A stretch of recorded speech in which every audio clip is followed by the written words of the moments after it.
So when we speak of Dharma and yoga as a dharmic method, it is an actual way out of it, to become masters, just like the masters are. We are not exceptions. If we think we are exceptions, then we are deluding ourselves. We are just making it more difficult and harder for ourselves. But I think that if we speak of yoga as a method of enlightenment, then that's the goal, and that's the purpose. The path is right there in that stuff, in emotional pain, and we need to meet it. That's where the shifts happen. So you don't try to do anything else to that stuff or those dark nights, rough patches, than be completely present with it. And that's the most difficult thing to do. That's the most difficult thing to do, because this stuff comes from your blind spots. Hello and welcome to part 2 of my interview with Amrita Baba.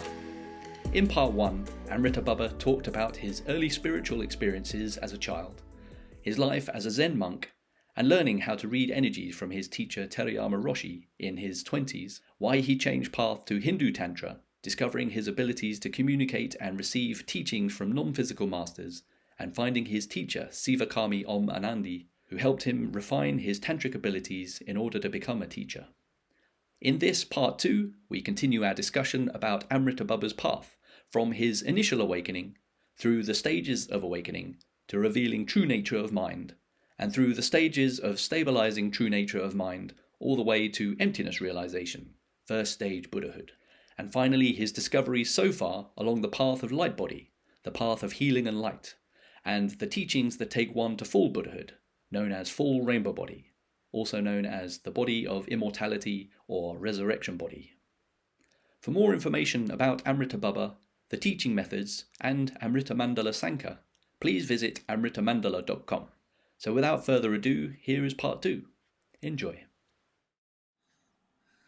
So I was just looking at your timeline. So it took you 9 or 10 years to awaken from intense Zen practice and then to tantric practice. So we're at November 2011, you had your initial awakening. Then it was another 15 months for your second awakening, and then your third one was a month after that. So they were in 1 or 2 months. I think that, wait a second, I think that my second one opened in like January, that would have been January 2012. 2013? 13. And there's actually, that was the time when I started video recording my shifts from the second Bhumi opening. And then the third one opened, I think, around March, April 2013. Yeah. So this is where you're seeing a direction to this progression. Yeah. I just started thinking to myself which practices it was that I was doing at the time. But this was over 10 years ago. I think if I remember correctly, I was teaching Kriya Yoga, a form of Kriya Yoga, until spring of 2014. So I was probably still practicing Kriya Yoga and Guru Yoga with Hindu gurus. Yeah. Was there something beginning to connect with you at that time? You must have, in some sense, still had a bit of confusion as to how it took you so long to have your first awakening, considering the intensity with your practice. Well, because you're changing your practices now, things are starting to form together, and you're beginning to get an idea of what all this is about. Well, that's a very good question.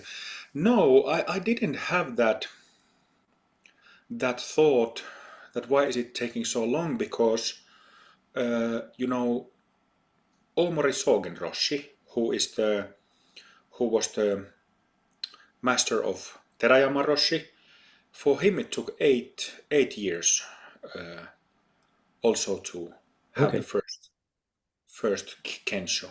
And in Zen tradition, there are, some people have 20 years of practice, that they don't have it. So Shodo Harada, in whose monastery I stayed, he practiced for 2 or 3 years in the monastery as a young man after university, and then he actually left the monastery because he felt something along the lines that he didn't deserve to be there because he was failing constantly in not achieving kensho or awakening.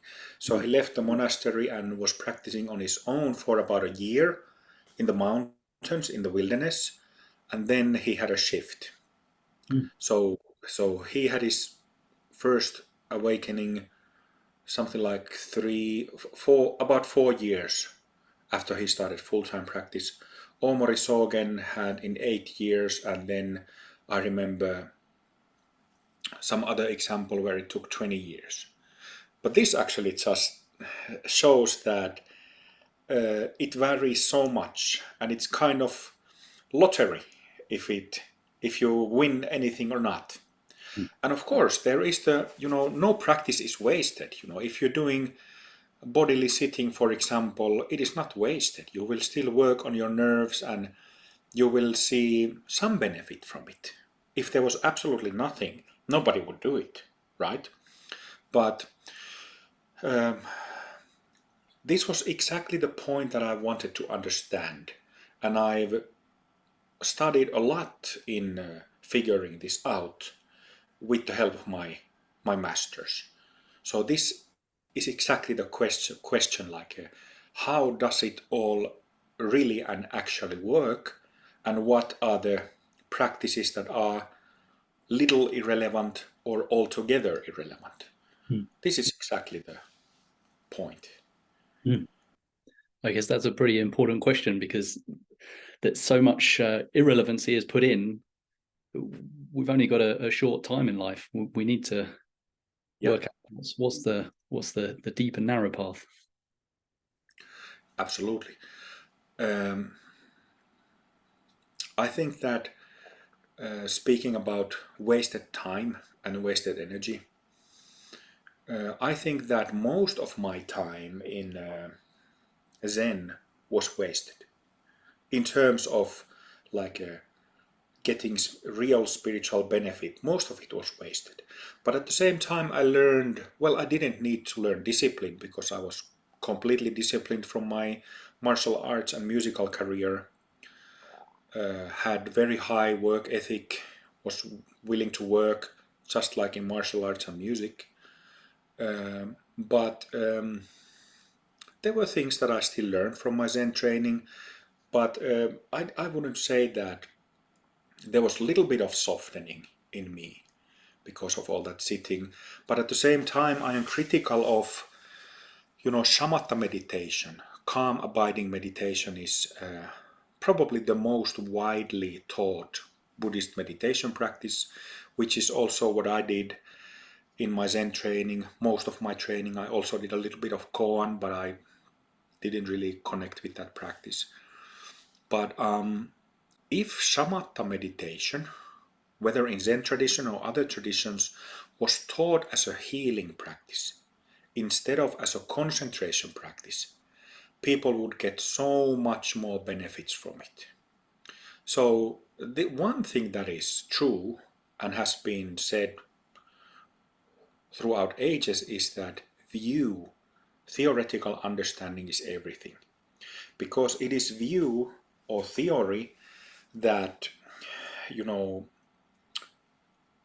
you take support of the theory and you make that theory a living experience. But if there is some faults in the theory, bits missing, then it won't match. So You talked about 2014. Was that a period when you transitioned with what you were teaching? If I have a look at so you've opened a few more Bhumis by this point, 5, 6, perhaps. And at what point in that period, was it this period that you discovered the 2-part formula, the initial awakening practice that we use? The 2-part formula I just suddenly remembered from my past life at the end of March in 2014. There was a Frenchman who had been a full-time meditation practitioner for 35 years. I don't remember his name anymore, but a French fellow who had been a practitioner of TM for 35 years.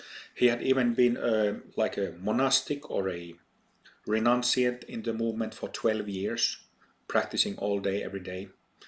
And he had met my Dharma brother in India, who had told him about me, and so he contacted me and asked if I could help him to get some permanent experience, more permanent, not just meditative experience. And I read his email and I sat down in my living room and suddenly I just remembered two-part formula.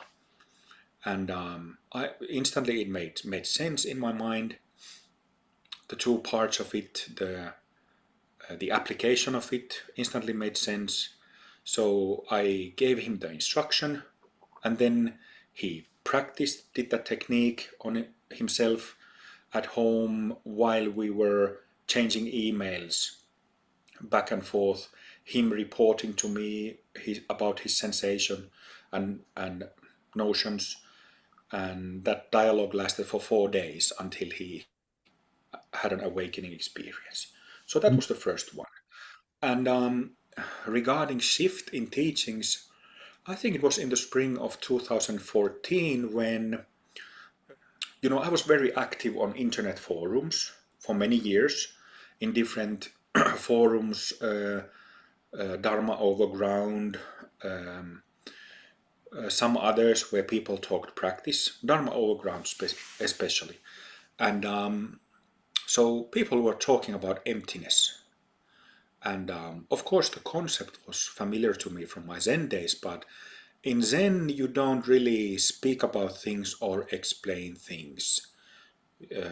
Even though, for example, Nagarjuna, who was a great master long time ago, he explained in detail what emptiness is and how important it is.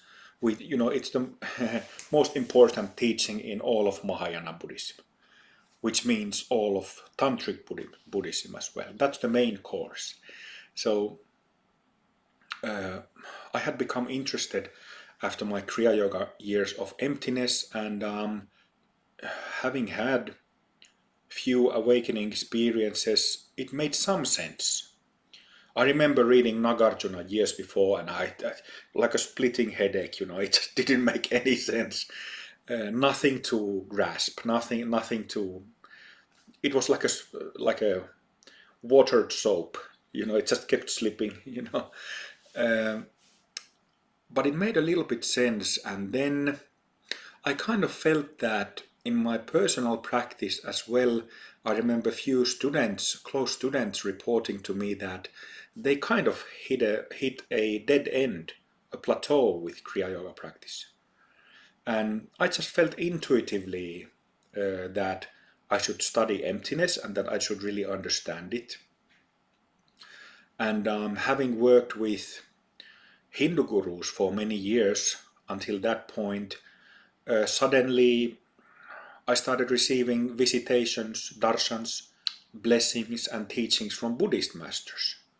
So there was a shift there, and immediately I started receiving teachings together with my second wife, who we worked with and taught with for a number of years.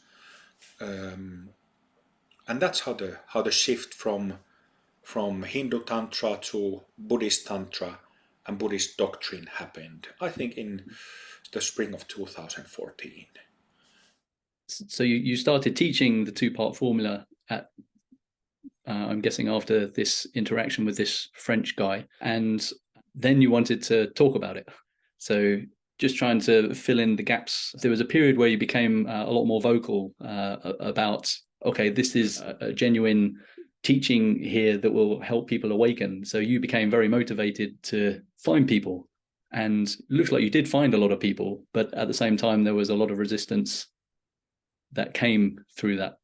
Yeah, well, resistance from the prevailing culture, meaning practitioners of different lineages and traditions, that resistance has been there all the time, simply because I do things in a different way. I explain things in a different way. I teach practices that are very similar, but at the same time very different. So that resistance, I don't think it will ever go away. There will always be skeptics and cynics. And I guess, that's how it should be. This is the true with, I remember seeing a music documentary of ZZ Top. And I remember the singer of, what is his name? Josh something. The singer of Queens of the Stone Age.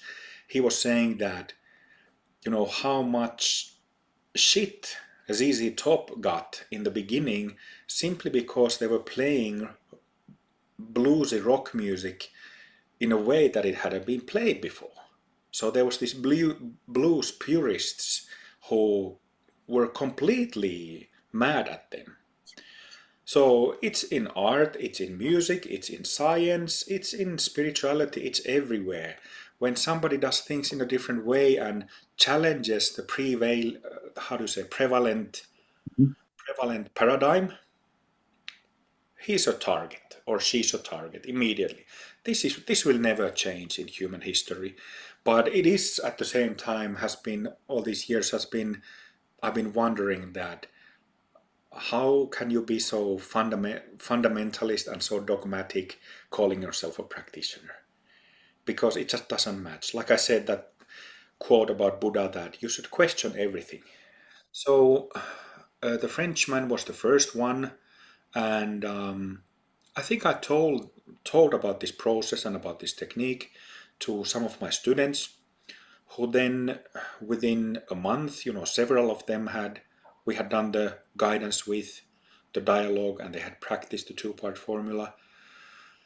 And then at some point I made like a public Facebook post that, there is this technique, and I had the technique explained there. And so then little by little people started contacting me and asking that I want to do this also. I was writing about this on Dharma Overground, some other places in the internet. There has been a number of Facebook groups that have at different points been very, very, what is that word? There has been lots of discussion and exchange about actual practices. So Facebook has been like a big channel for me. Although for many years, I have grown a dislike for online interaction. But anyway, that's how it started. And I remember, I think it's written in the foreword of Awake, Handbook of Awakening, which is also free, that it took me like 30 or 40 guidances for myself to believe that it actually works, that the practice works. Because I had also heard it countless times that there are no practices that directly generate awakening. I have heard it over and over, and when you hear something over and over, it gets imprinted on your mind. So, and that's where the resistance comes from. That people have heard it from lineage holders and traditions. There are so many quotes about this I've collected in the blog on previous years, where there are lineage holders, really highly regarded masters, who say that there are no techniques or practices to generate awakening. Okay, it might be true to their tradition, but it is not universally true, and was never universally true. Here's the thing. I remember exchanging emails with a Danish Vajrayana teacher, Erik Pema Kunzang. He's a very noted and widely published translator of Tibetan Buddhism. He's also a Lama in Tulgu Urgyen Rinpoche's lineage. And Erik Pema Kunzang, we had a discussion about other matters, but also the two-part formula. And he said that in their lineage, there is a practice that is almost identical to the two-part formula. And so it was his impression that almost identical practices have been taught in within very small sanghas in Tibet, in especially Mahamudra lineages. So this is what Lama Eric told me. But yeah, it is not universally true that practices that generate awakening directly don't exist. It is not universally true. But there are so many people out there who are influenced by these false views. And because it is said by somebody who sits on a throne and is Chinese or Japanese and has the title of a Roshi or Shifu or whatever, people believe those views. Yeah. But again, what did Shakyamuni Buddha say? One thing I'm interested to ask you about that period for yourself is, how do you look back on that period in terms of looking back at yourself with the confidence that you had? The reason I ask this from my perspective, from my own practice, is I wasn't very confident at all by the time I was opening 5th, 6th Bhumi. It's still that there's so much stuff still in the way. But I find it really interesting looking back at your writings about how clear you were of what the practice meant, and in many sense, some of the realizations that you were talking about were you haven't changed your perspective on a lot of it. Yeah. Well, that's a good question. The main reason behind it is because I received marching orders from my master.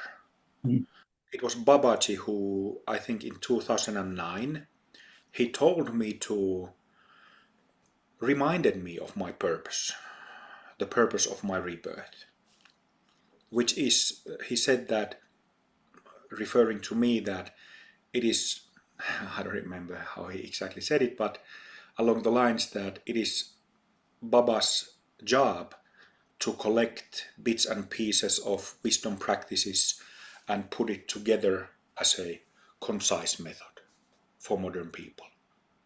So this was his marching orders for me, and that's what I've done. So when a guru asks anything, or sweep the floor, and you say that you do it, or asks you to do something like I was asked by Babaji, you do it. There is no, to me, there is no option. This is somebody who I would happily die for. And that's a really lame statement, because death is not a big thing for yogis, and not to me. But let's put it this way: Babaji is somebody at whose feet I rest forever, because of what he means to me, because what he has given and done to me. So that's why I've done what I've done. And of course we have many other masters behind our mission, supporting our mission, giving so strong blessings from one retreat to the next, from 1 year to the next. Hindus, Buddhists, Christians, Taoists, so many masters supporting our mission, the Mahasiddha family. So that's something, like I said, that in the beginning I knew that I am sincere and honest, and that if I have my gurus to support me, then I'll be fine. Alone I would have been fucked, because I would have been alone. Even at present situation, Sivakami passed away 2010, Terayama Roshi passed away 2007, so well, there has been some teachers along the way who have been extremely helpful, like Lama Lise, Chatral Rinpoche's direct student, Sokusan Brown from Michigan, United States, who was Chogyam Trungpa student and student of Kobun Chinoroshi. Keith Dauman was very helpful at one point, supporting me. And what's his name? British psychotherapist who's also a Dzogchen teacher, James Lowe. James Lowe. So I received support in different forms throughout the years. And of course, Tsetsunma Tenzin Palmo. She was very helpful at one point and understanding and supportive. Lama Chon Hoag, Dudjom Rinpoche's translator and close disciple, Chatral Rinpoche's, Dilgo Rinpoche's direct disciple, as well as Lama Barche Dorje. So there has been these people who've been my Dharma friends, supported me, but I haven't had a teacher or a master whose feet I could grab with my hands. If you understand what I mean. Like there hasn't been a person who I would have been able to talk with for 12 years. And even when I have the support of non-physical gurus of mine, it has been a constant test. I was never worried that I would start drinking or have sexual misconduct with my female students. I was never worried about that stuff because that stuff is so easy to be. You know, if you are traumatized and if your compass doesn't work, your ethical compass, and if you simply get distracted by samsara, meaning that the Four Noble Truths of Shakyamuni Buddha are not clear to you, then you'll stumble with that stuff. But to me, that's easy stuff, you know.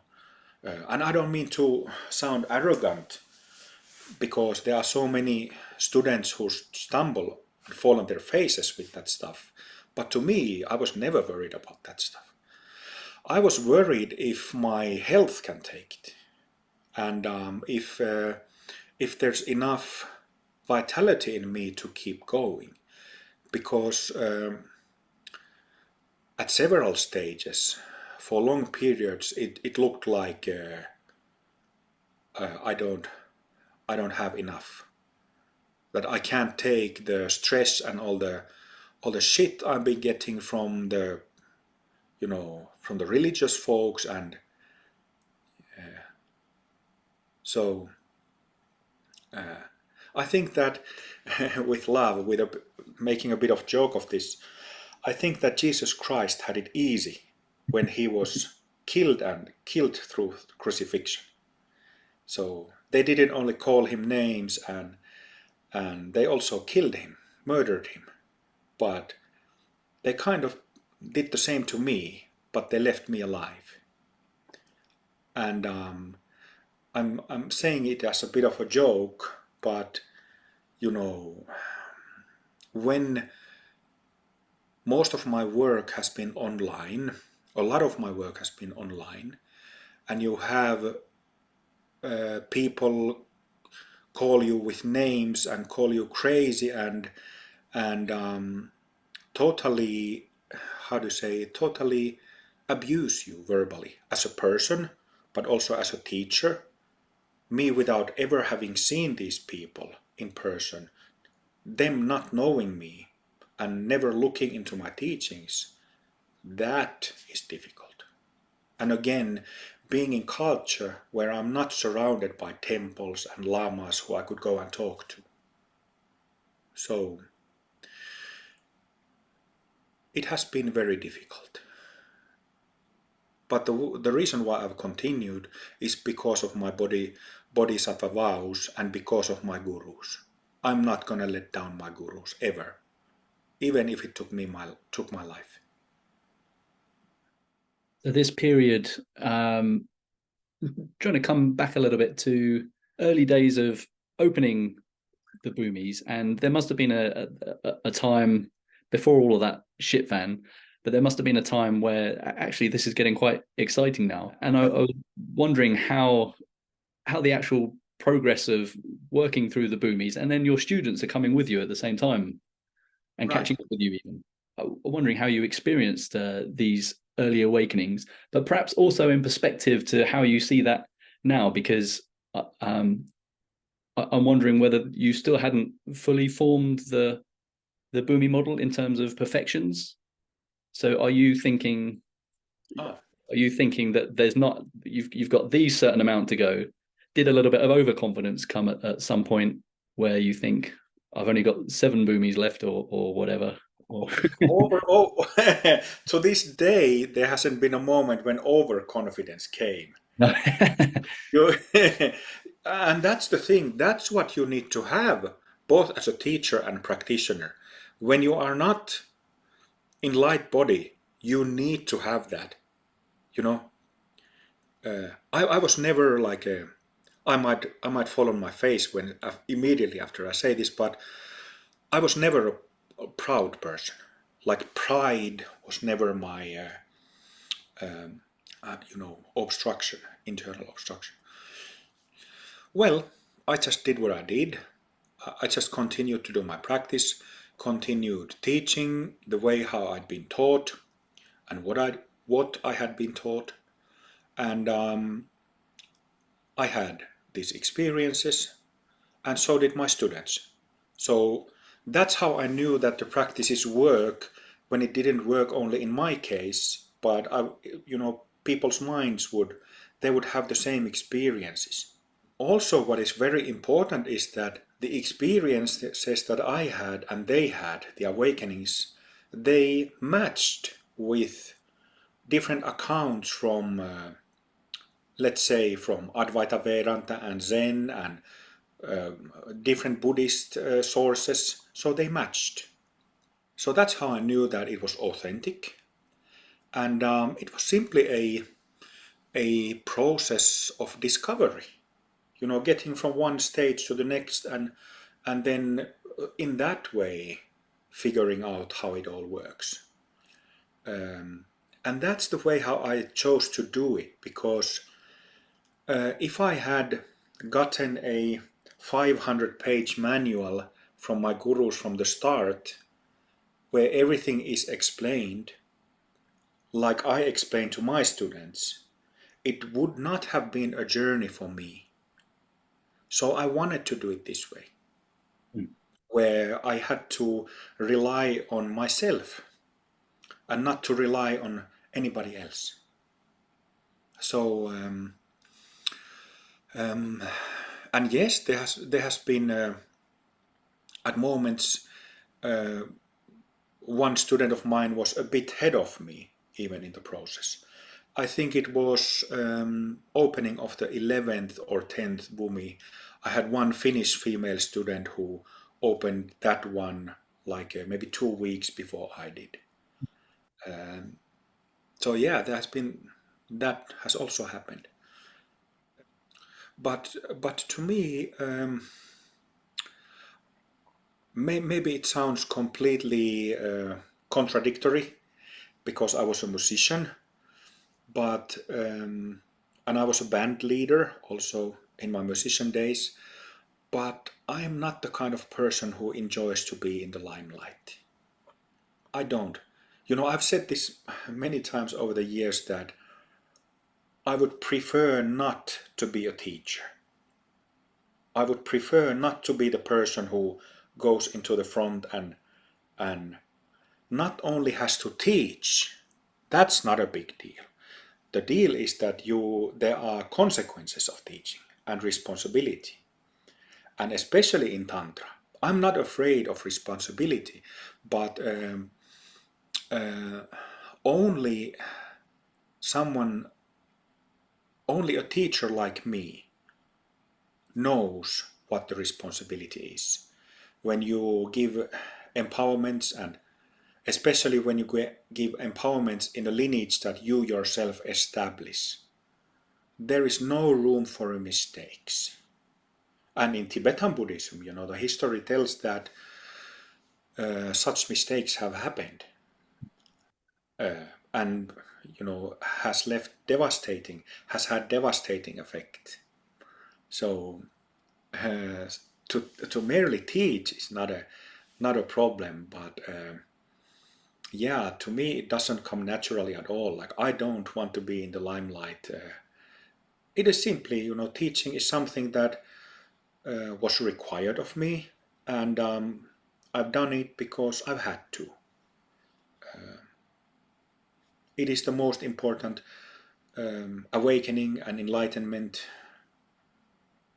Knowing oneself as enlightened being is the most important thing to me in the whole world, and that's the purpose of my life.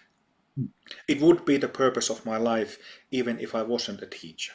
But the point that I'm trying to make is that it is so challenging and has been so challenging that I would have preferred to remain as a student and not having to worry about all the things that teachers like me have to worry about. Yeah. Perhaps I'll try and give a bit of context to where we're at in your story. So we had, before I came along, you had the Sangha was called Open Heart Sangha, and Right, yeah. you taught Magic Labtron was the main guru figure at one point. And then you made contact with the other Sangha. Dharma Mind from UK. Yeah, with Dharma Mind. And so we had some people from England and Ireland coming along. They were very, very keen to try the two-part formula, and that grew the Sangha a little bit. And so that's where we are in those terms.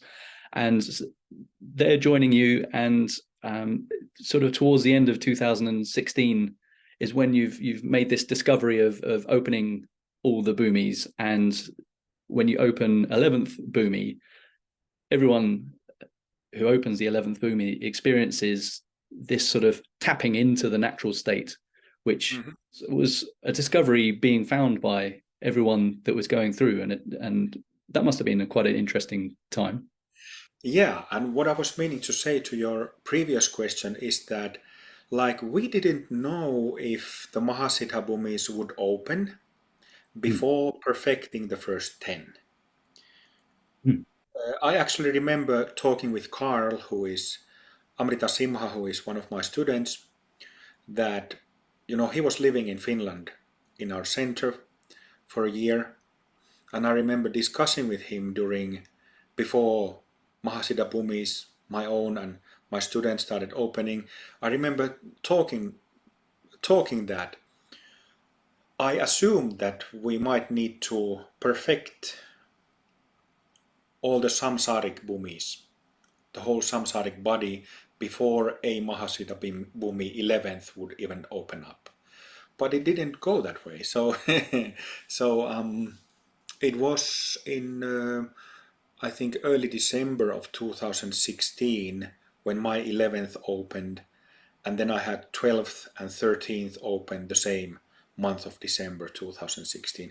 It often goes like that when one travels has had 10 major awakenings, meaning that when the samsaric bhumis 1 through 10 are open, and then 11th finally opens, which sets the natural state as a default mode.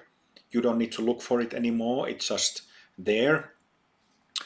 And it's easy to just rest in it. It is common that after 11th, 12th, and 13th open very soon. Sometimes even within hours or days. So yeah. But I have studied the 13 Bhumi model. Like I said earlier, that I have done so many Bhumi analysis to so many different types of teachers, and especially lamas of Tibetan Buddhism, because that's the closest I can kind of compare what we are doing. Because we are practicing, well, nowadays in Amrita Mandala, we practice so-called fusion tantra. which means that we practice both Buddhist Tantra and Hindu Tantra. But especially like 2014, 15, 16, I was doing lots of Bhumi analysis and comparing to what is closest comparison kind of in the culture, which is Tibetan tantric traditions and Mahamudra and Dzogchen. So, I've done Bhumi analysis to all the lamas out there who you can find a photograph of, read their energy, really felt and sensed their energy, and measured it with the 13 Bhumis. So just to, we have long lectures and all the material to understanding Bhumi analysis, but just to give an update to readers that because if Chris there on the screen was Lama Tulku Rinpoche, some lama, any lama from any lineage, and there is his picture on the screen, and I'm here, and we both have the same subtle body, meaning we both have the same chakras, and we are both spiritual practitioners, which implies or assumes that I have had awakening experiences, Bhumi events, and he has had Bhumi events. Even if he doesn't call them Bhumi events, even if they don't speak about them in his lineage the way we speak in mine, it is because of the sameness of subtle body why I can tune in and feel what is the condition of his subtle body. And myself knowing where the Bhumi centers are and how they feel when they're closed, or how they feel when they're open a little bit, open a bit more, or perhaps completely when a Bhumi plate, which means the vibrational field of a Bhumi chakra disappears completely, it is called Bhumi perfection, right? So when I have studied what the 13 Bhumi model means in my own system, I can apply it to somebody else, Lama Tulku Rinpoche, Chris, and measure where he is, at what stage he is. So I did a lot of those analyses many years ago, and found out that Tibetan Buddhism works a bit differently than the Buddhist Tantra we do in Amrita Mandala, and the main difference is that Tibetan yogis, they open one and then they perfect one plate. They open second and perfect it. So they go up and perfect one by one. Our method, because we use dynamic practices, dynamic concentration and physical dynamic concentration, it works very differently. So the 13 Bhumis are like plates on top of each other, just like kitchen plates. And when you have awakening experience, it makes a hole into the center of the plate. So if you have 13 plates on top of each other, representing 13 Bhumis, when you have 4 Bhumi openings, 4 awakening experiences, you have the bottom 4 plates, there's a hole going through them. And that hole, those holes, didn't exist there before. That's the permanence of the shift, that something is changed in your subtle body, something is different there. Then when you have, like Chris said that, Lama Tulku Chris said that, when you open the 11th, it means that 1, 2, 3, 4, 5, 6, 7, 8, 9, 10, 11 plates have been opened or penetrated from the center. And the first 10 are samsaric Bhumis, which means that that's the vibrational field in your aura, in your mind, where your self-based notions, self-based habits and patterns get stored. On 11th, there are no habit patterns, and neither on 12th and 13th. So this is why Bhumis 11, 12, and 13 are called Maha Siddha Bhumis, grounds of the greatly attained, of those greatly attained. So it means that the reason why opening of 11th is so important is because it makes the pure being inside us, Buddha nature, awakened, enlightened nature, it makes it a default mode, because there is direct energetical route to that basic state. So this is something that is not understood in the world of tantric yoga, energy work, very poorly, because people don't really understand how it all works. But two modes, let's go back to two modes.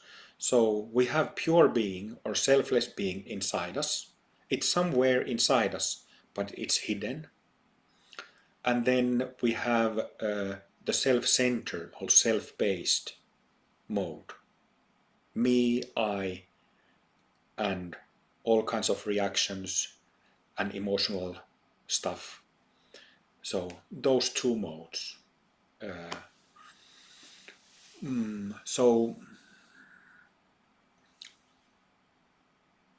what is, I think, I'm completely, you keep bringing me back to the topic, so thank you for that, but I just comment that too often in spiritual traditions there are no effective practices to what is that word, to reach or to recognize that pure being, that basic state that is innate in us.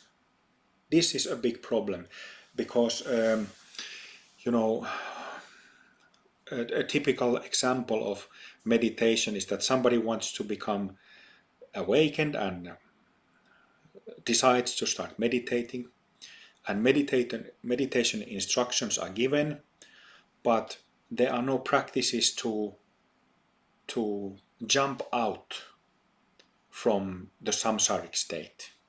So you remain in the samsaric state and you just start doing a practice. It's kind of like going to a wedding or some important event in dirty, ugly clothes. If you go to a wedding, you need to put your best suit on, but instead you go in dirty clothes, and then it is a mismatch, right? So we need to first put on clean clothes, which is an analogy for we first need to jump out, get out from that dirty state, from those dirty clothes, those deeply ingrained habits and patterns, get out of that, and to access, to recognize the basic state, the purity, the incredible purity, freshness, sobriety, and groundedness and aliveness of it.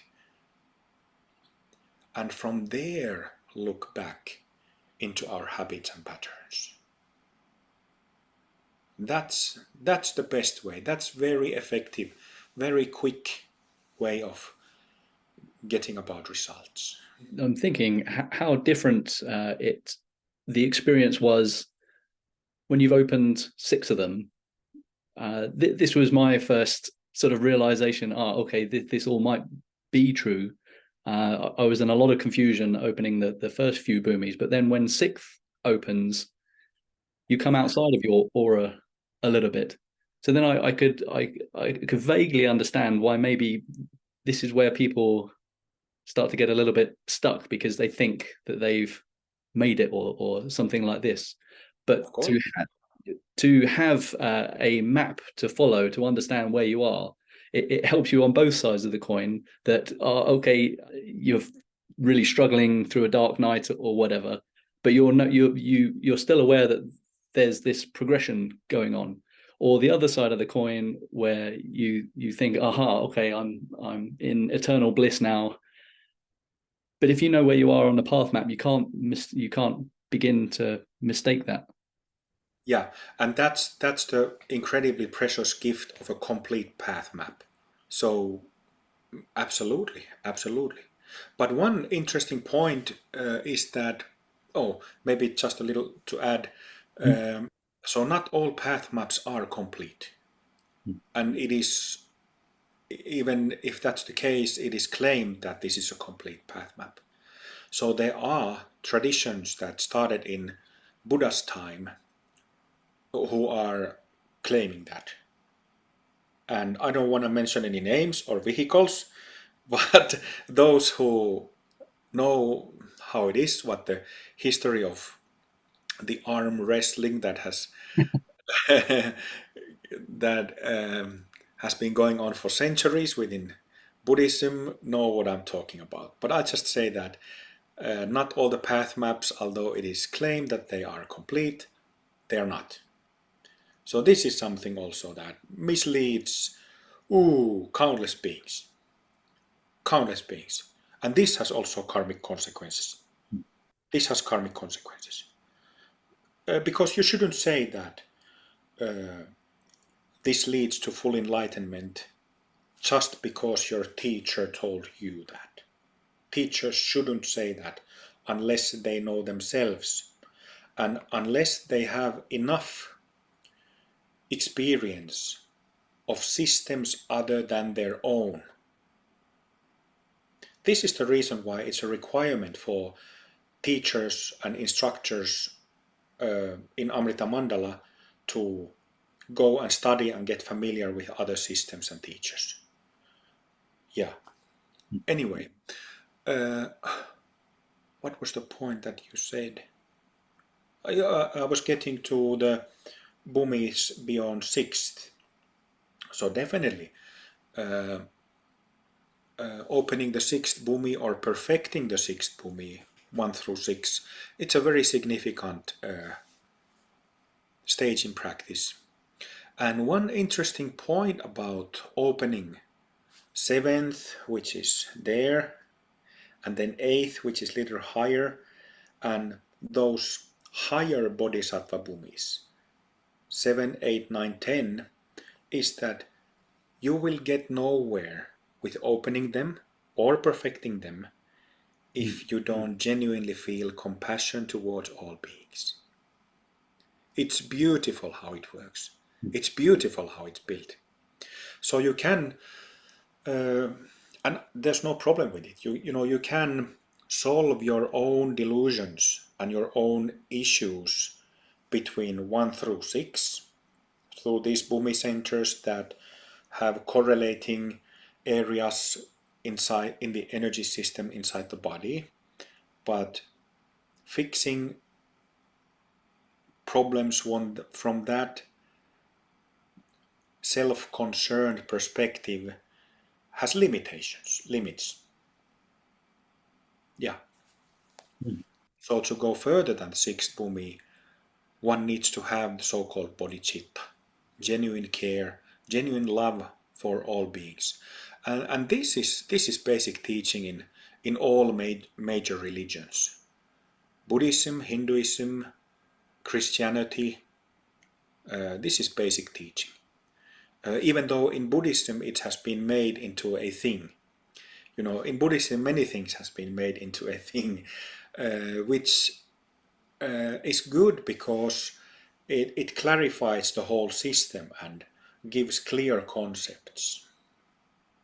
But then it's necessary to remember that we are talking about internal experience and we are talking about blessings, pure energy coming about in different ways, which makes us have these shifts from self-based state to pure selfless state. So if you get too attached to concepts and the view it will prevent you from having the actual experiences. This is a wide problem, especially among male practitioners. Yeah. Women are much better with this. They are less bothered about concepts and definitions. I think Yeah. this has been an experience of among quite a few practitioners as they're getting to these higher Bhumis. Mhm. This kind of eruption of the actual experience of bodhicitta, and it's almost not until that happens that you come through it and then reach that 11th Bhumi. Yes. And one thing I just said, that genuine care or genuine compassion, well, we can't be perfect from the beginning. So it is perfectly allowed for us to be unfinished and be on our way. This is what we are, realistically. So, beginning practitioners, sometimes when I speak in this way, they get worried. But you should develop it. And the reason for that, what I meant to say, the reason for that is that all beings are connected. We are, through our subtle bodies and nadis in there, countless nadis, we are connected with all life around us. Yeah. So this, I'm speaking from my own, how should I say, discovery, vision, maybe you'd say, meditative vision, that anybody can, through meditation, verify that all beings are connected. And this, in my understanding, is why compassion and love, loving one's neighbor, is a central teaching in all major religions. So I'm wondering how it was for you at this. If I think of my experience of opening 11th, 12th, and 13th, and now I was on to the perfections, practice changes quite a bit. Yeah. And I'm wondering how that was for you, and then also to fill in the gaps for me. So it was maybe a year or two later that I joined, when the group was called Pamako. You changed it over to Pamako. I think I just joined at the end of Open Heart Sangha. Mm-hmm. But from a personal experience, I think I'm not too aware of what your actual experience was of this progression of perfections all the way through. Yeah. So I opened my 11th Bhumi in early December of 2016, and then the rest Mahasiddha Bhumis in later that same month. And then I perfected my 10th on March 15th,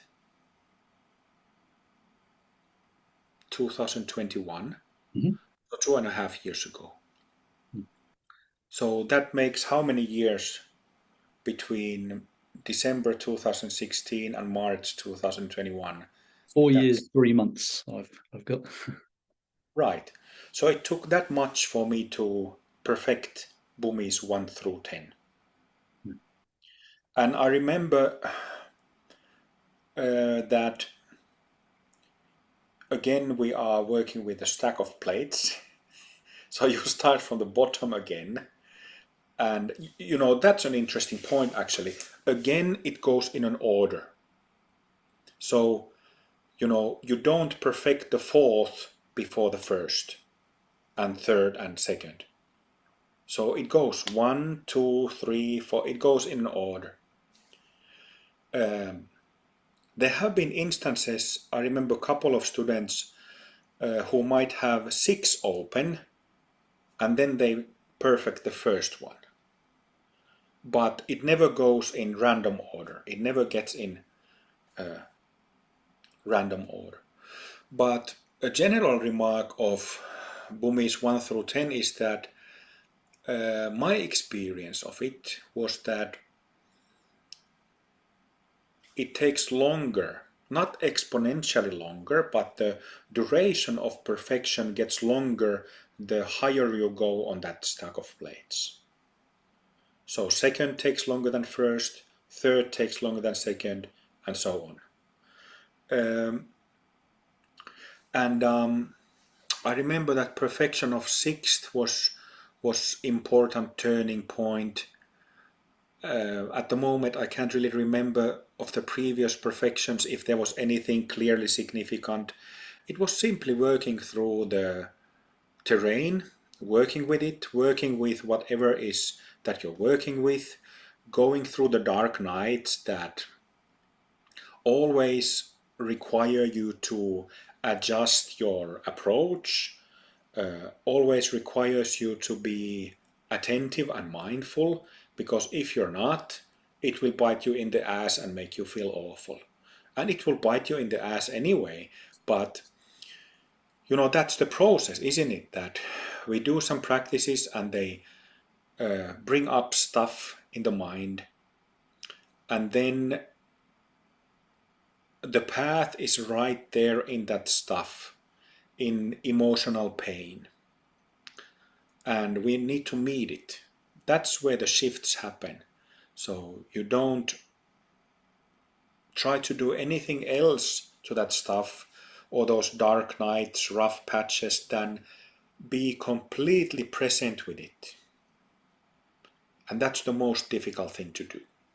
That's the most difficult thing to do, because this stuff comes from your blind spots, and they are really something really scary, really something hurtful from your memories, you know, something like this. So it comes from your blind spots. It's not something that you work that you are fine with. It's the dark stuff that where the path is. This was said by Carl Gustav Jung also. He discovered that healing comes not from the light but from meeting the darkness.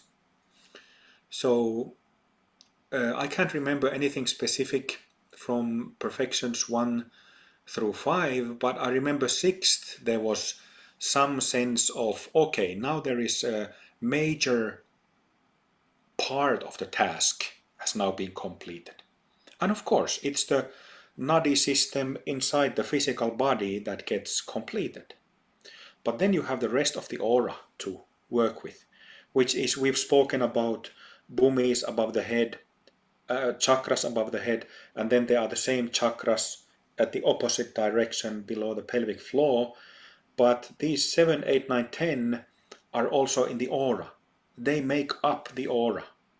So layers 7, 8, 9, and 10.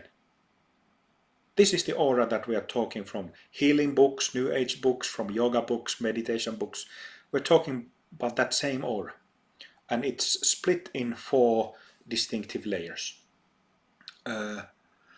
relating to Bhumi 7, 8, 9, 10.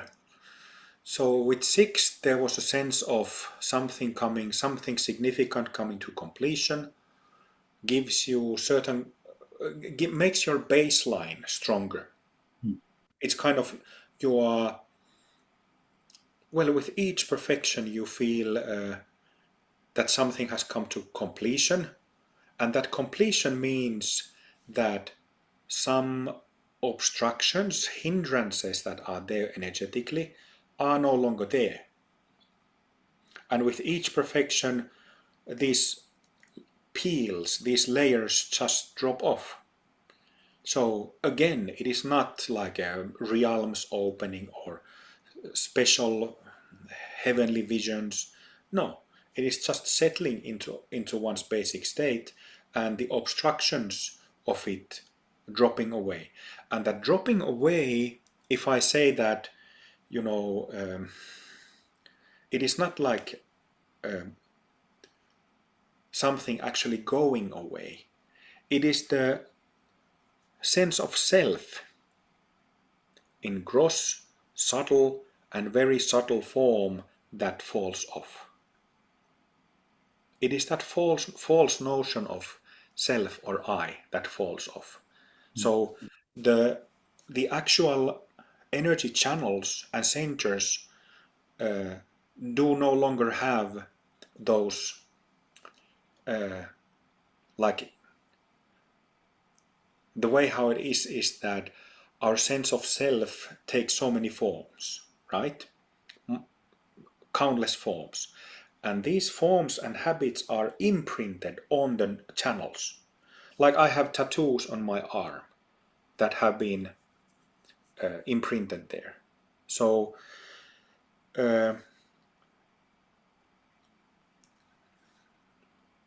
simply these imprints stop being carved in the system. They are still there. The memories are still there, but there's no sense of self in them.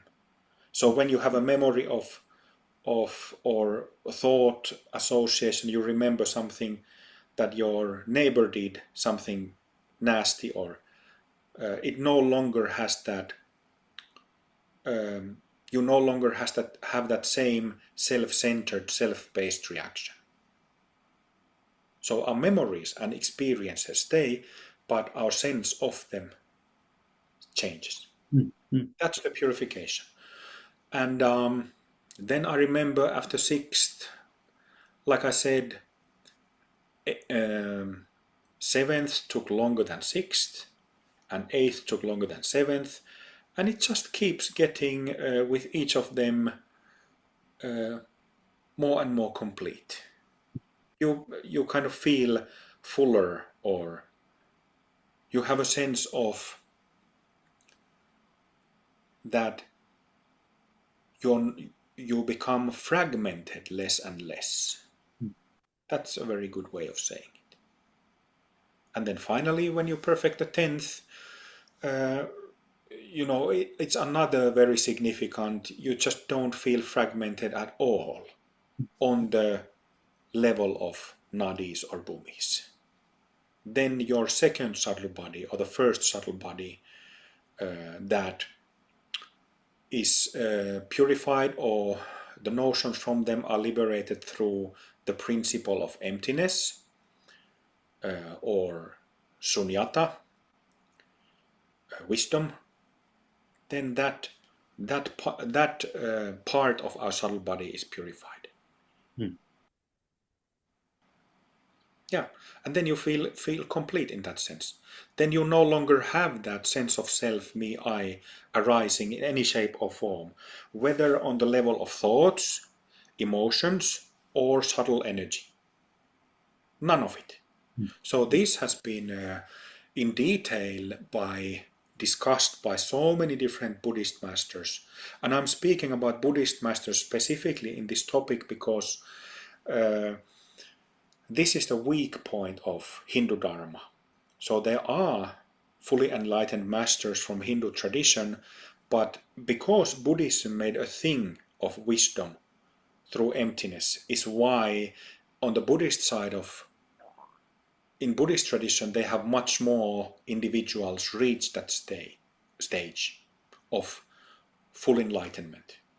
So, but I have to say that in Buddhism also there are different definitions for full enlightenment. So, we have to be careful what we mean with the term. But, if we simply look at the doctrine of Mahayana Buddhism, the great vehicle Buddhism, the main principle is wisdom, prajna, and bodhicitta, compassion. So going through our mind and subtle bodies, liberating beings from our mind stream with the help of compassion that makes us access purification through insight, which leads to wisdom. So yeah, for example, this is all there is to Mahayana Buddhism. So, full enlightenment in the majority of Mahayana traditions is defined as perfecting the 10 Bhumis. That's the end of the wisdom path. So I was thinking about this in comparison to my own experience of going through the perfections and then perfecting sixth.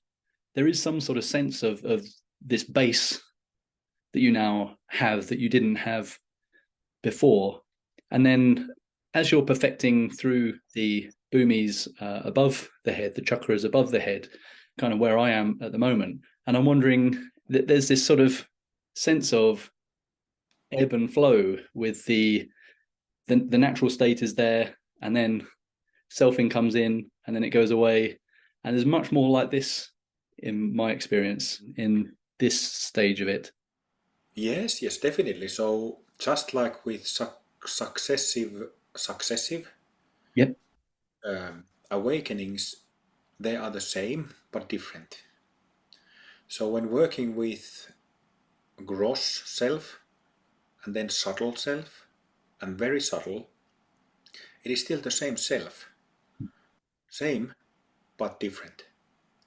So when you did this movement, it reminded me of this, that you're working with same two modes and you're liberating that second mode, but its texture, its feel is different as you progress along. And this is something that I find tantric yoga, mantra yoga extremely precious, because with any authentic tantric practice, you get, if we think of the sense of self, meaning our delusion, our suffering in different forms, in the form of a large container. And this is something that I've spoken throughout the years a lot, that my experience, but also the experience of specialists of this practice, namely Chuladasa John Yates, who was a Sutrayana mindfulness and Buddhist meditation teacher for nearly 50 years, practitioner for nearly 50 years, I think, if not even more. I remember him saying, I have seen it in others, that if you think of that container, the point that I'm trying to make is that esoteric, authentic tantric practices enable you to get to the bottom of it, the container, not just to some depth. And getting to the bottom of the container, meaning getting to uproot the roots of self-delusion, is absolutely necessary. Because without that, you don't have access. Full enlightenment is not within your reach. And this has been said in different ways by many tantric masters of Vajrayana in different ways. That, basically Mahayana Buddhism, which is Sutrayana, non-tantric, makes it possible through bodhicitta, but you might run out of years. So that's just a reality, that we might run out of years, and that therefore methods should work quickly, so that we not only get to the depth, to the bottom of that container, and uproot the sense of self in all forms and shapes, but also have time after that to do bodhisattva work in the world. To be an example to others and to show what is possible. So, yeah. Yeah, that's one thing that doesn't make sense to me, of the mindset of it takes decades in order to attain enlightenment. Mm-hmm. And that's, I have heard it said of this Sangha, the people who come to this Sangha want some sort of quick fix. They want a shortcut to enlightenment. But I know from my own perspective, it's, well, I want to attain enlightenment within a reasonable time, within this lifetime, because there are some bodhisattva vows to fulfill within this lifetime. it doesn't make the sense that you get people like Buddha and Jesus who attained enlightenment in their 30s, and then they had the period of time to actually take action in the world. Mm. And also, I think it's crazy to criticize shortcuts. You know, how many of this, every one of us goes to a grocery store. You buy milk, bread, meat, cheese, butter, sauce for your pasta, and you pay it at the counter and go back home, and you have a fridge full of food. How many of criticizers of shortcuts buy their own cow, milks it in the morning, makes butter of its milk and cheese, grows your own grain, then, grinds it and makes bread out of it, grows your own goats or sheep to have meat. Stop the nonsense. This is what kind of circular logic is that? Besides, we already spoke a little bit about dark nights. So nobody's getting nothing for free. No matter this path or some other path, you will have dark nights. And if you don't have resolve strong enough or bodhicitta strong enough, you will get stuck there. I've seen this many past students and ex-students when their merit is a concept, and very important concept, indicating readiness to practice and willingness to practice, willingness and readiness to meet one's own confusions and delusions. So I've seen many students over the years get first be ready, have readiness, and then run out of merit, run out of being willing. So they start finding something to blame outside of themselves. It's usually me who is the biggest, suddenly becomes the biggest problem for them. But I also saw this in Zen Buddhism in my days. So this is not only that happens to me. I think it happens to all teachers who work in an involved way, engaged way with their students. So it is people come to different methods and practices at different points of searching and seeking. So people might resonate very strongly with the idea of becoming liberated in single lifetime, but really one needs to have remarkable willingness to really face one's own darkest blind spots. And so there is not a single one in my 20 or 21 students today who have gotten to the point of perfecting their 10 Bhumis who haven't had really, really difficult periods in practice. So you have to get through it. If you want to become enlightened, like the Buddha, you have to get to the bottom of it. That's principle number one. Without that, without certainty about that, like I said, there is no path to Buddhahood. This needs to be experientially verified by every single practitioner of every single lineage, assuming that they wanna reach the same wisdom and emptiness realization as Shakyamuni did or Padmasambhava did. You cannot take such matter on faith, based on mere belief. You cannot. Perhaps this is a good time to ask you about your own personal dark nights.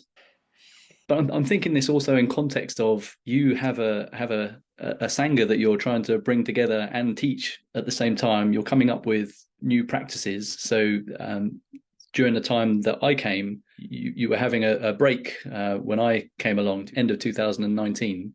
Yeah. And then things were changing over to Pamako Buddhism, and you revealed the Rainbow Body Yoga teachings. Yeah, well, I'm not an exception to anybody. So everybody has dark nights.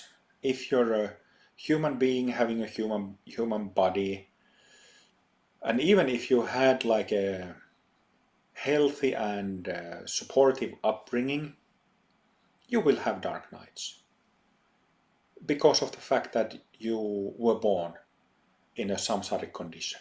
So if there's stuff, not stuff from this life, or very little stuff from this life, there will be stuff from past lives. But it's still doable. All of it is doable. But yeah, I've had very, very, very, very rough dark nights. A lot of them over the years. The worst one was in the summer of 2011, maybe. Mm. For 2.5 months, I was having very strong migraines every day, which is, it's debilitating. I'm not talking about just having mild headaches. This is like a head splitting, like a hammer hitting to your head, while at the same time being crippled by extreme fears. So strong fears that, you know, when people are in strong fear, their legs go wobbly. You lose strength from your legs. So 2.5 months of that every day. That was my worst one. But just, countless smaller ones. And like I said, if your attentiveness, your mindfulness was calibrated in one way before, and it worked in being present and looking into the stuff that is coming up, you have to recalibrate. You have to adjust your approach. If you don't do that, the dark night just keeps persisting, and it keeps being painful. I'm wondering, what was the actual process of developing the Rainbow Body Yoga? So Rainbow Body Yoga was previously known as Tibetan Heart Yoga. Hmm. So the process of it. So there are so many techniques and practices that I've learned from different masters. As you mentioned, Machi Glabdron, who lived in Tibet about 1,000 years ago, a female master, was the first main guru of when we switched to Buddhist side. So there was Machi Glabdron, and then her guru Dampa Sangye, Pa Dampa Sangye. And these two are actually, Machi Glabdron is the later reincarnation of Yeshe Tsogyal, and Dampa Sangye is the later reincarnation of Guru Padmasambhava. Baba. Not according to me, but according to Tibetan Buddhist masters. So, not emanations, but reincarnations. So they were actually them. So we first worked with Machi Glabdron and Dampa Sangye, and then with other gurus. We always have had main gurus and then some supportive gurus who come over to bless on retreats or in practice sessions. This is how it's always been.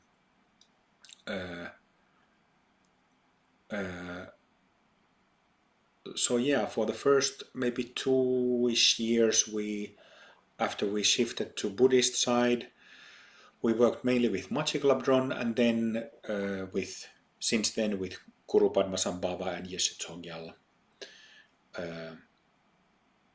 But Rainbow Body Yoga, or the practice set that we now know as Rainbow Body Yoga, there has been many points of development of it. So just to be clear, it's a program of set of practices that there are like 8 or 9 practices in the basic version. And there is not like an advanced version when the list gets longer of techniques, but you just practice those 8-9 techniques in a bit different way when you're advanced. So the whole set of practices can be learned from day one, and there are just changes with it. But there has been certain points, like I said, I have learned so many practices, and then over the years I kept observing my students and contemplating the meaning of practices, contemplating the task, what are we trying to accomplish, and then I have tweaked the practices a little bit and even left out like whole sections of practice that were there before. An example of this is Chandali practices. Chandali is a Sanskrit word that in Tibetan is known as tummo. And I'm not saying that tummo is purposeless, but tummo is Chandali practice is these are practices. Here's the deal. Like I spoke about getting to the bottom of it. What has been a priority to me is to have practices that are very compact, that cover everything. So through simple instructions, get to cover all of the energy body. This is very important, and if teachers and lamas and lineage holders thought about that more than they do, we would see very different types of instructions out there. Okay, but we also had a set of Chandali practices or tummo practices that were quite a bit more complex than the staple practices that we now have in Rainbow Body Yoga. But I just say that, in yoga in general, there are inhalation, exhalation, breath retention when your lungs are full, breath retention when your lungs are empty. There are different so-called muscle locks or bandhas. There are different mudras that are like gestures of enlightened nature received through empowerments. Then there are mantras received also through empowerment. So if I can teach a practice now, which is one of our staple practices in Amrita Mandala. So here's the instruction.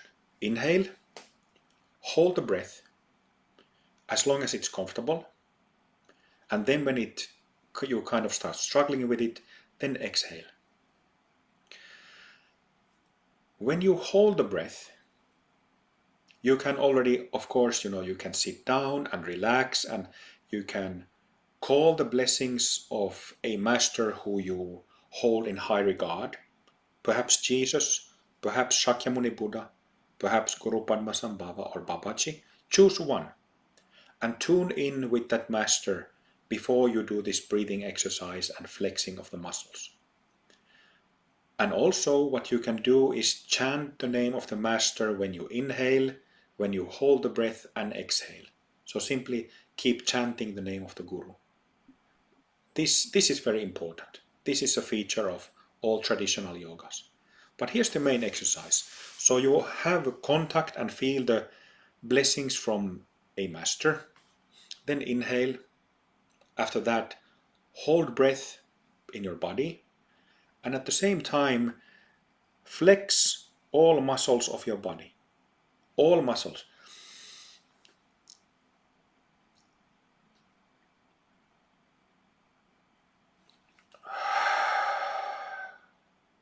Like that. So flexing means actually physically tensing your muscles. Just like if you were at the gym lifting very heavy weights, not light weights, but heavy weights so that it engages all your muscles, like that. So all the muscles of your body need to get flexed. So you hold the breath, you flex all muscles, you say the name of the guru as a mantra, and then when you feel like exhaling, you exhale and relax the muscles. This is an exercise called Vajra body in our set of practices.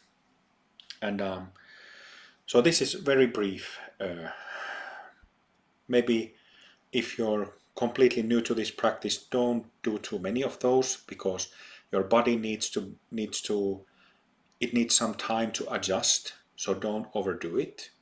Although the blessings of the guru is there to protect you from any negative effects, which is the reason why blessings and mantras are such a fundamental part of traditional yogas. But we were talking about mudras and bandhas and all that. So when we did that little exercise now, all of the traditional bandhas were there. It locks, or it's like a pot that is pressurized. And because of that pressurization, as you're flexing the muscles, there is an element of concentration, focus in that. It is not like your mind is thinking something else and then the body is doing the flexing somewhere else. No, you're fully engaged, focused with that squeeze, singing the mantra into the whole body, holding the breath, and then relax, exhale. So if you study this simple exercise, you understand that it has so many tummos or chandalis and so many practices packed in it. So I came to it after, for example, this exercise among the 8 other exercises in the practice program. I came to it after years of studying different things. Studying different things means quite a bit of things in my case, like not only receiving teachings from my non-physical gurus, receiving mantras and empowerments from them and certain practice instructions, but studying healing arts widely. Tapping and combing are healing practices. If you go to a Chinese hospital or go to an acupuncture clinic where somebody does traditional Chinese medicinal healing, you will see them do this.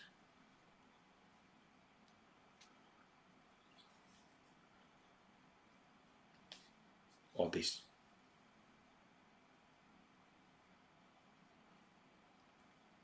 Combing. So some of the ideas I got from healing, from Reiki, from Shiatsu, traditional Chinese medicine, and some of the ideas from martial arts. This squeezing of muscles, for example, you can watch any Shaolin Kung Fu documentary and you see that. So stuff like this I just observed and tested and put together according to what Babaji told me to do.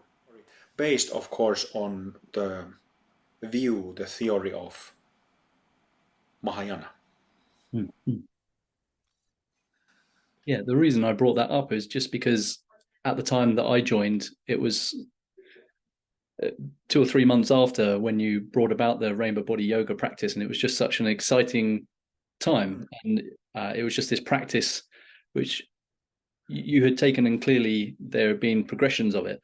But then this was clearly like, this is the final version of this one. Yeah, I'm satisfied with it.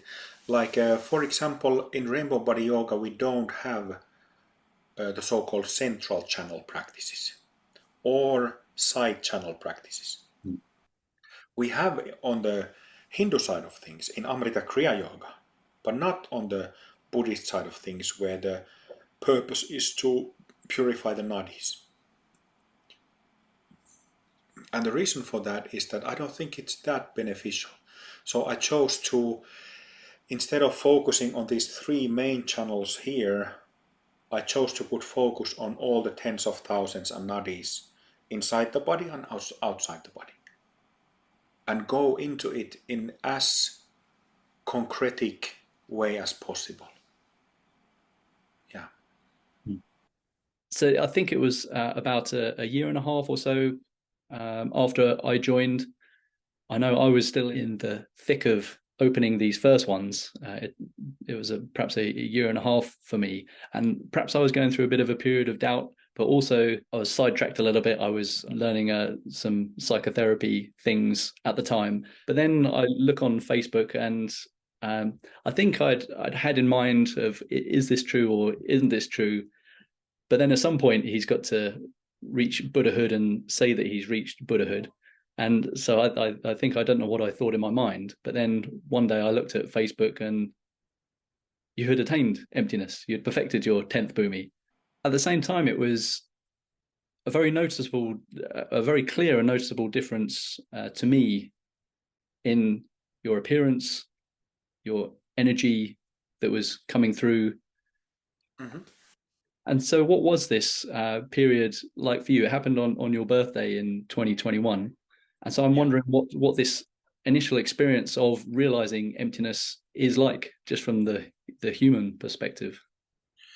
Something that I was reminded as you were saying that, I previously mentioned that I started video recording myself when I second Bhumi opened. And I've kept doing that, video documenting to this day.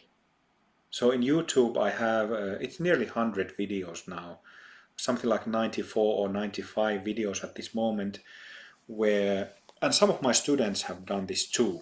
I wish and I've encouraged my students to do this more, to document themselves.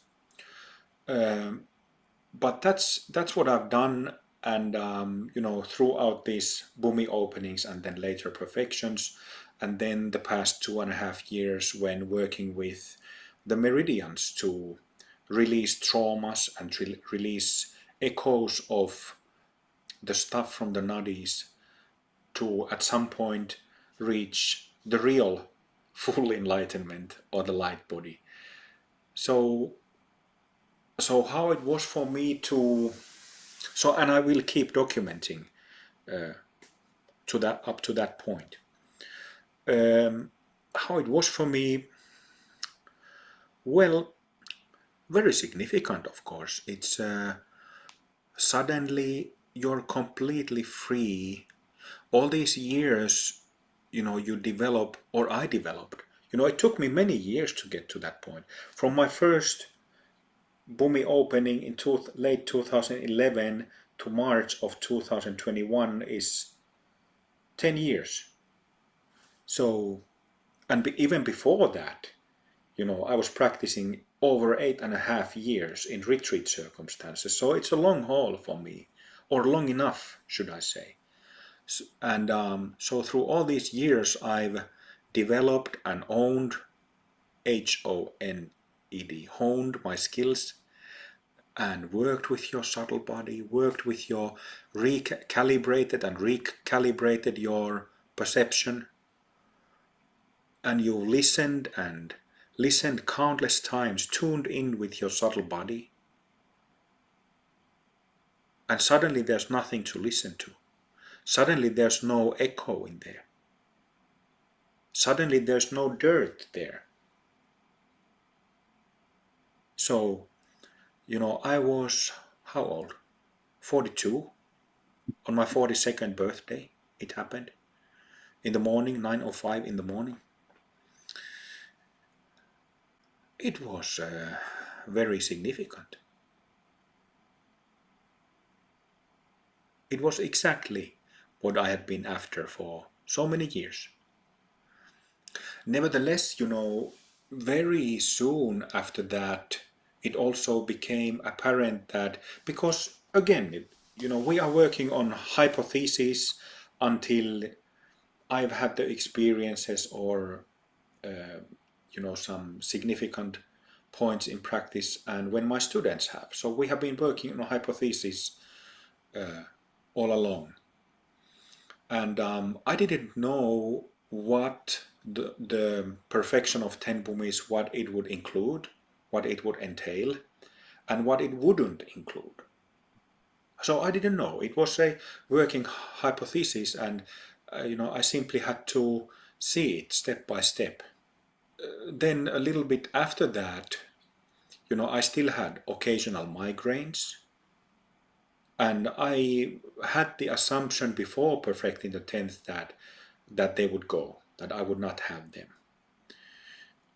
for example. And then it took maybe a couple of months, around 2 months, when I started feeling these echoes of what felt or sounded exactly like samsaric mind, self-centered mind, but it was still different. So the first time it happened, I was like listening. What is that? And then it went by and there was nothing. And maybe the next day or in a couple of days it was there again. And I sat down. What is that? And because I had become like an expert in my nadi system, the system of 13 Bhumis, I knew in few seconds that this is not coming from my nadis. This is coming from somewhere else. Like it sounds and feels similar like the stuff before in the nadis, but it is not coming from them. It's kind of like an analogy that if you listen to music from a speaker that is right here, you can, it's right here. You can hear the music directly from the source. But then this music wasn't coming from a speaker next to my ear. It was coming as if through a long tunnel. And that music for the speaker was at the end of a long tunnel, and it was kind of echoing to my ears. That's a perfect analogy. That's exactly how it felt. So I was listening to it a couple of times, and then I remember, I think it was in July of 2021, I had one session with Babaji, and he simply pointed out that it's the meridian field. He used that term, meridian field of meridians, which these samsaric echoes are coming from. And I also realized, because, I had I had severe enough trauma, let's say that way, developmental trauma, which has taken the form of social anxiety, very strong social anxiety, since my early teens. So I learned over those few months after perfection of 10th that my social anxiety wasn't gone, my migraines wasn't gone, and also these samsaric echoes were there. These samsaric echoes were not I wouldn't become identified it. I wouldn't get choked on smoke when they came up, but it was something that was in the system that I sensed immediately that it has a cause that hasn't been released yet. So traumas and these samsaric echoes. And then Babaji pointed out that it's coming from the meridian field, and that's what you need to purify to reach the real full enlightenment, known as immortality in Taoism, Lightbody in Hindu side of things, and rainbow body in Buddhist Tantra. Yeah, that's how it came about. And so it's been, I have to watch from the clock, it's been about 2.5 years now since I perfected 10th, and working on it and developing practices to work on it has been exactly the same process as with Buddhist gurus, except that I worked with Hindu gurus and also gone back to Kriya Yoga, which I have also taught, Amrita Kriya Yoga. So I used to teach a form of Kriya Yoga that I learned directly from my gurus, and I reviewed some of those practices and put it together under the name of Amrita Kriya Yoga. There's an online course for it that anybody can take from the website. And then I've also received like a 15 or so specific deities for this purpose that enables the clearing of the meridian system. And I have to say, I've said this in a number of places, but people associate meridians with traditional Chinese medicine, where there are 20 or so meridians.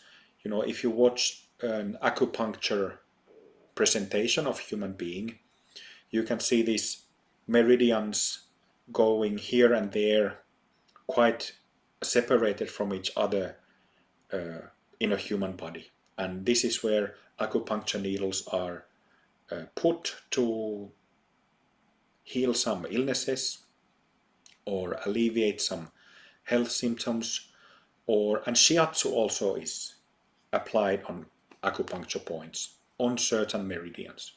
But when we speak of meridian field, I had personally never met such a presentation of it, and it means that if you feel your body as one unit, and body space is the space inside the skin and on the surface of the skin, that whole space is full of meridian channels. So when Babaji and when I use the term meridian field, it means not only 20 or so meridians, but actually like 1,000 of them, and the whole body is full of them. Nadis are very thin, like very thin threads. Meridians are like in Finland we have this candy, like a candy that looks like shoelaces. So it's like shoelace is flat. You know the kind Yeah. like shoelace. So meridians are like that. They are thicker and bigger than nadis, and these channels fill the whole body space. So that's the meridian field that needs to be purified of these echoes from the nadis, and then traumas, and then you're done. I'm relating this to, we have the nadi system with the central channel and the two channels either side. So that's the three nadis. Yeah. But the rainbow body yoga practices work with the multitude of nadis in there. So this is a similar approach with the meridian system you're taking. There's a lot more involved than just these 20 pressure points, etc. Exactly. Again, exactly. Getting to the bottom of covering the whole container. This is very important. So in Amrita Kriya Yoga, the first technique there is to comb through the whole meridian field. So you cover the whole meridian field with a simple technique together with a mantra. But then in Amrita Kriya Yoga there are also 3 channel practices. Left and right breathing, and then central channel practice. Yeah. Yeah. I was just thinking of the relation.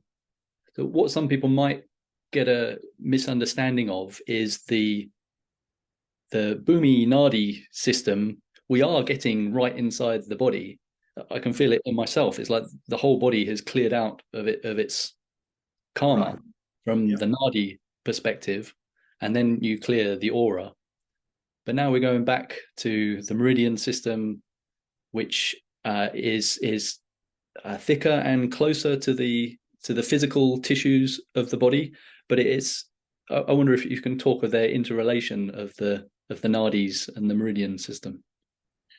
Sure. So something that people might wonder is how can they be in the same space, like physical tissue and then meridians, and then nadis. Easy. It's a different frequency. How should I say, well, it's a different frequency. Same like you can play 3 different keys from a piano, and it's 3 different notes ringing in the same acoustic space, right? So yeah, it's the nadi system is subtler of the subtle bodies, and meridian system is grosser of the subtle bodies. In terms of density, so you have nadis, meridians, and physical tissue. So the meridian system is very close to physical tissues, physical cells, the whole physical organism. And of course, it being grosser of the subtle bodies, the symptoms of it are also more physical, which interestingly brings us to the whole rainbow body, light body concept.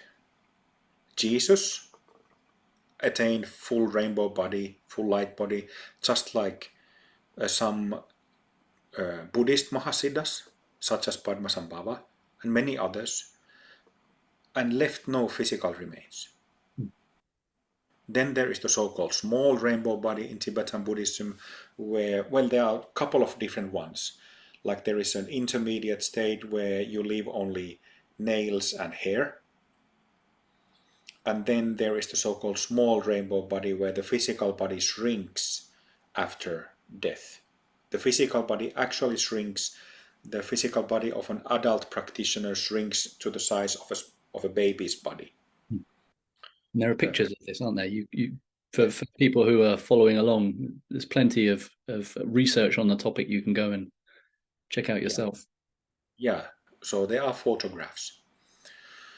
The light body or rainbow body, immortality that comes through the meridians. It's in that event of death, it can be seen that it is directly connected with the physical tissues and physical body. That was the point that I was trying to make. While it is also true that masters who have purified nadis only haven't significantly advanced in purification of meridians, they leave corpses. And actually, there is an exception to this rule also, that sometimes some masters achieve full light body but still leave corpses. So, but nevertheless, often Shakyamuni Buddha, for example, attained perfection of 10 Bhumis but still left a physical corpse 40 years after his assumed enlightenment. There was also examples of, was there Theravadan monks who had shrunk their bodies? Yeah. This is something that I heard, and actually I got it confirmed from Sifu Adam Meisner recently. Adam he's a Tai Chi teacher, but he's also like an authorized teacher in Thai forest tradition, I think, in one of the Theravadan schools or lineages. And I had heard before from somebody who came on my retreats years ago, who had gone to Thailand or Burma and visited a cave, that this sacred place that locals thought was a sacred place, where there was shrunk bodies of monks. And apparently, if I remember correctly, the phenomena of bodies disappearing was also known. Like there was concept of it. And so Sifu Adam Meisner confirmed that this is something that he has also heard, that it happens, which is interesting if we think of what light body is. But I tried not to say this when we spoke of different vehicles earlier, but so still the Theravada version of Lightbody, whether the body disappears or shrinks, it's different from Mahayana or Vajrayana or Tantric version. It's different in significant way, although physically it's the same occurrence. And the difference is in the Bhumis 7, 8, 9, 10. Mm-hmm. In Theravada, there are no 7, 8, 9, 10. It's only 1 through 6. So that would be the same for people who perfect their meridian system but have only opened to 6th or 7th. Yeah, exactly. Yeah. And so are you forming more of a map or an idea of different areas of the body you've talked about with different deities? You've talked about there's kind of 3 layers of the meridian system. Like I mentioned, we have 15 different so-called Amrita deities, which are, I often speak of energetic design of tantric teachings and even sutric teachings, how they have been energetically designed and set by the founding masters. And when we speak of the founding masters of Amrita Mandala, I'm referring to Guru Padmasambhava, and then to some degree to Babaji, but mainly Agastya, who is Babaji's main guru. Agastya. Agastya has been mentioned in Yogananda's autobiography briefly. So the deities are similar than in traditional Hinduism, but they have been tweaked. They have been energetically redesigned and redefined for the purpose of not only addressing a certain area or areas in the meridian system, so that, like typically happens in Kriya Yoga or in jhana practice, that you go into a blissful experience, blissful meditation. So the deities, Amrita deities, do that. They address a certain area of the meridian system, but they also, so they create a bubble, but they also force the bubble to burst. Which is something that we do on the Buddhist side of things all the time, with the help of dynamic practices, shouting mantras, physical dynamic concentration. This is something that we do in Amrita Mandala on both paths, path of nadis and path of meridians. So explaining it, I think I have already explained it in enough detail for my students to have instructions to go all the way, but maybe something about the physical space of the body when working with meridians. It's a sack of meat, right? So although I've noticed that it has 3 main stages. First, the central lines, center of the body becomes cleared up, and then second stage it expands a little bit, and in third stage it comes to the surface of the skin. At the same time, this is not like a strict 3 steps. So you're working with the whole sack of meat, whole sack of meridians from the beginning to the end. Even though these 3 stages are still, can be observed. I wonder if there's just the analogy I had in mind for the Bhumi structure. It's like an onion, but you're peeling the onion from the inside out, as it were. And because I still get this sense working with so perfected the ones inside the head, but now working with these ones, when you have your first awakening, you open your first Bhumi, it almost feels like this tense center that's been removed. But then as you go through, almost like there's still kind of a center.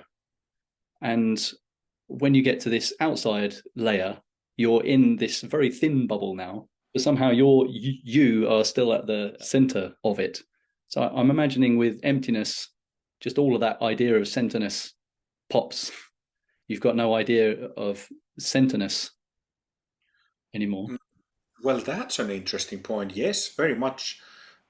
It there are some silly occurrences that I have on regular basis, which is that I sometimes, when there's a sound coming from somewhere inside the house or in nature, and I just have no clue about the direction where it comes from. Because we have two ears, we have a stereo system, and typically what in human experience is that when there's a sound from there, the ears immediately create a three-dimensional image or a perception of it, and person with normal hearing knows that it came from there, right? But many times over the past several years, actually, I've had something funny happen with this, that just 2 nights ago I was meditating on my bed in the night, and I started listening. What is that sound? And I listened to it like a good minute, and then I realized that it's my own stomach that is so empty that it's kind of letting out sounds that expressing that I'm hungry. Mm. But I didn't, I had no clue what the sound was or where it was coming from for a minute. Such things. So I do find it tricky a little bit sometimes to explain to people that you can still operate within this physical yeah, environment of course. when you've let this selfing go. But it's interesting the experiences you can have. It's a necessary point to say that enlightenment, as we speak about it in traditional Dharma, it's not detachment of the world or somehow starting to levitate and then levitate, or strangeness, something. It's not that. It's very down to earth, grounded. So then the point I was getting to with that is perhaps there's a similar thing going on with the meridian system of the body. There's this clearing out in stages, Oh, but there's still the whole body to work through. yeah. I have to say that I've been at it for 2 years and 4 months, like really practicing on it, focusing on it every day. And there has been lots of change. I'm not at the end of it yet, but a lot of change has happened. And I've taught about this extensively and given practices and pointers and focused on healing the past 2 years. And I've also seen again, the signs of effectiveness of these teachings in my students. I have lots of students, and I think this applies to lots of people in general who come to meditation and Dharma, that they have traumatic experiences and really hard experiences in life. So all of that, well, most of that stuff is in the meridians. So what I experienced in my own case and what I saw in my students over the years is that while their mind kept getting clearer and their notion of self became emptier and emptier gradually, and that's liberating. At the same time, their trauma patterns remained the same. I experienced some change in my social anxiety, some change, pretty significant, but most of it was still there 2.5 years ago. And during these 2.5 years, through receiving these empowerments from Agastya and few of them from Babaji, there has been a big change in me. Mm. And this is what I've also seen in my students, that you can see their skin color change, and you know when somebody is traumatized, you're on guard a lot of the time. You don't feel safe in normal situations. But then when those trauma patterns are released, suddenly you feel fresh and happy and joyful and all that. So then if you look, Ammachi, who I mentioned, who I can fully guarantee is in Lightbody. You can observe her and her energy. There are photographs of some masters who have achieved Lightbody. We did even one episode with Amrita Simha, Carl, about Lightbody, where I spoke about the Taoist master Du Lin, who left a body in Beijing, China in 1988 and didn't leave any physical remains. Like publicly, there was 100 people present when he disappeared into light. So, or you can take Padmasambhava or Babaji or Jesus and meditate their energy and compare it to yours.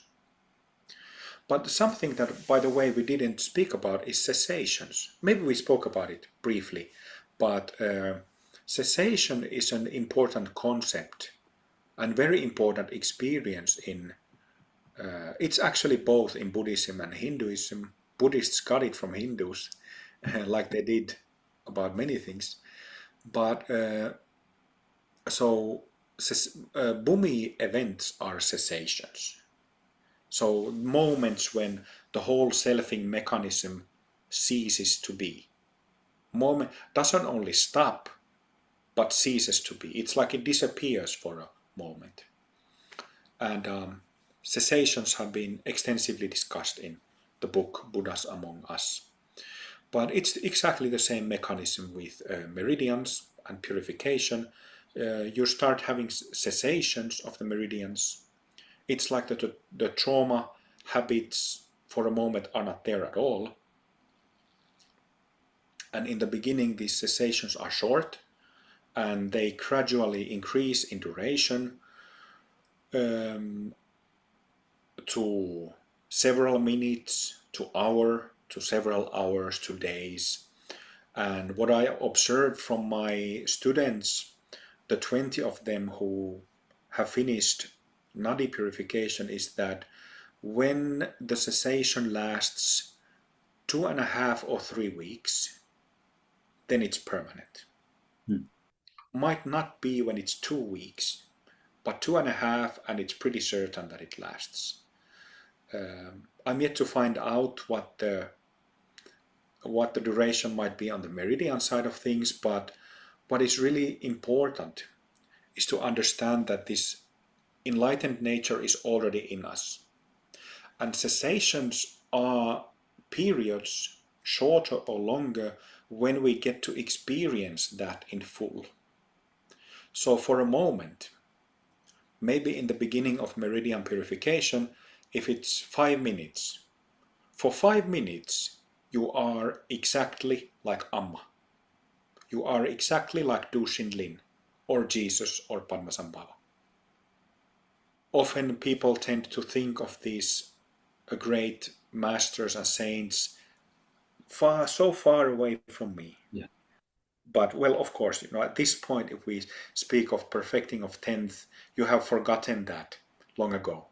You know that you have a completely pure and free nature, and you're well familiar with it already. But this is something that we need to remind ourselves, that Padmasambhava once in time had dark nights and was unsatisfied with his samsaric existence. And the same applies to Jesus Christ, Lao Tzu, everybody, all masters. Just like it applies to you and me and all listeners.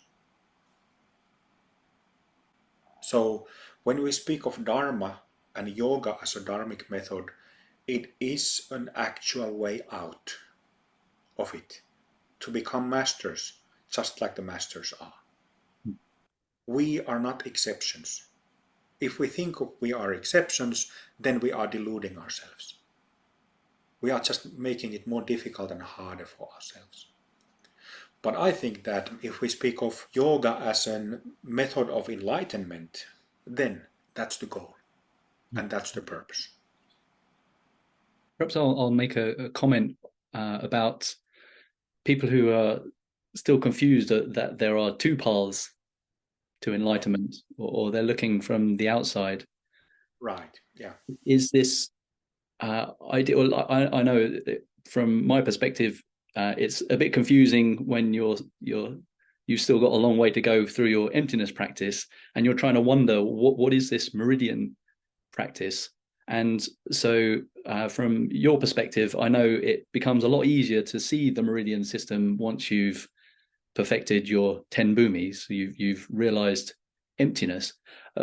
Perhaps I wanted to say about my experience a little bit of the meridians, because this is, as someone exploring the meridians whilst I'm still perfecting the emptiness practice, it's only just recently that I'm seeing that there are really clear differences in the energies of emptiness when you experience yourself as empty clarity. Mm-hmm. And then I'm just diving in a little bit to the experience of, because I've been also including the meridian practices for a few months for myself now. There's a very distinct, different feel to the meridian system when you start to feel that clearing. And I sense it as a lot of softness. Yeah. A sort of syrup-like softness. Yeah. Yeah. Yeah. Through the body. So just pointing out to the listeners that these are things that we can feel very distinctly different paths, and it's not just something we're sort of fashioning out of nowhere. This is two distinct. Yeah. Maybe something useful. Maybe put it in the context a little bit. So I was trained as a professional shiatsu therapist by a very wonderful teacher called John Lewis, who is a dear friend of mine. So I learned about meridians and the way how meridians feel and the way how prana or chi feels in the meridians. Prana is an interesting thing because it's the same prana flowing through the meridians and flowing through the nadis. But at the same time, like the keys of a piano, it's same sound but on different frequencies. So, meridians are what traditional Chinese medicine is about, and also what Chinese internal martial arts are about, which I have pretty extensively studied and practiced since the 90s. So these are some sources that listeners might look into, some basic concepts of traditional Chinese medicine and Chinese internal martial arts and healing arts. Because I was trained the way I was, I also studied shiatsu in Japan and was visiting a Taoist doctor in Japan who taught me a lot in a number of sessions. I'm using all of that to make sense of these things. And the same thing with nadis. But the thing is that one thing that internal study, meditative study, and actually learning through one's own experience requires, it's hours of meditation. Many hours. I've sat about 30,000 hours in my life, roughly. 24,000 hours during my retreat years until 2011. So maybe, hopefully, you don't need to sit that much because, I kind of had to start from scratch with a lot of things. So in these podcasts, we've talked about the principles and the mechanisms and practices and techniques and details of them to save people's time, to give really valid practical information, not only theoretical, but practical information, how to go about it and how it all works. This is very important to me as a practicing bodhisattva. I wasted so much time with systems that didn't work, so I don't want that to happen to my friends, to my students, to people out there. time is of essence. Can we say that there's, through the path of emptiness, there's clearly insight that occurs and you gain a new understanding of what reality is? I know you've had a couple of days cessation by now with the meridian system, and I'm wondering if we can say something similar to that experience. Oh, definitely. I would even say that, you kind of get a hang of Bhumi perfections, meaning ceasing of the mind, when you are past sixth perfection. You kind of get a hang of it. But cessation of meridians on top of that, it's a completely different game. It's a completely different, so enlightenment is defined, full enlightenment is defined as emptiness and wisdom through emptiness in many Mahayana Buddhist schools. But by all means, that is not the same. I wouldn't even say that it's near to Lightbody. So I'm putting kind of making my words heavier because it is very different. It is very different. I remember like meeting Tangen Roshi, for example. I still remember how he felt like. And his presence is completely different than Amma's. So it's like it is a different world system. Or if you compare Shakyamuni Buddha's energy to Padmasambhava's or Jesus Christ's, same but completely different. That's why. Yeah. One thing that is also, earlier we were speaking about not having very clear definition what enlightenment is. So in a lot of systems they kind of say that this is a path to non-dual or emptiness enlightenment, but then be practicing very embodied practices that addresses the meridian system. So these kind of confusions go both ways. But it's easy to clarify that when we understand that there's actually two different subtle bodies there that have different frequencies. So that problem won't bother when you know that. So what also in some cases happens, again about energetic design. So Buddhism, Mahayana Buddhism, Tantric Buddhism, it's energetically designed in a certain way and set in that way, fixed in that way. Same applies to Hindu energetic design, including Hindu Tantric lineages, how the deities are set and so on. So what also happens on the Hindu side of things, some great practitioners of Buddhism, they might have 10 perfected, but then the meridian system is not purified and completely open. On the Hindu side of things, it can be the opposite way. The most famous Swamis and Paramahamsas, they might have the whole meridian system open and active, but the mind side, the wisdom side of things, be like a flag in half pole. Do you say that, flag in half pole? Yep. Yeah. So it varies. It varies. But we need both subtle bodies completely addressed, the whole container, to get to the real full enlightenment.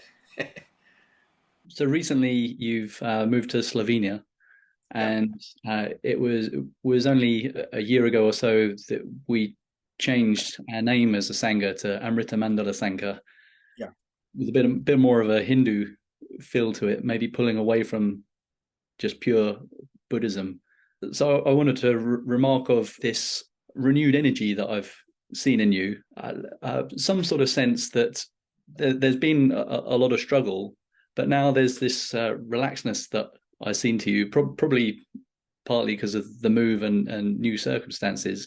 But then there seemed to be a realization as well that you had about the light body in some way, because it seemed to occur after you had this a couple of day cessation. I think perhaps you must have been going through a bit of a dark night before that. Oh, well, there was very big changes in my life recently. Um, and I was really unhappy in my home country for the whole duration when I was there, since I was a small child. I never felt at home in Finland, and I didn't really connect with the people of Finland. So that's why I always felt like I didn't really belong there. Um, yeah, so it's a big change in my personal life, finally moving to an alpine country. You know, this is alpine country, Slovenia. National park starts just 200 meters behind our house.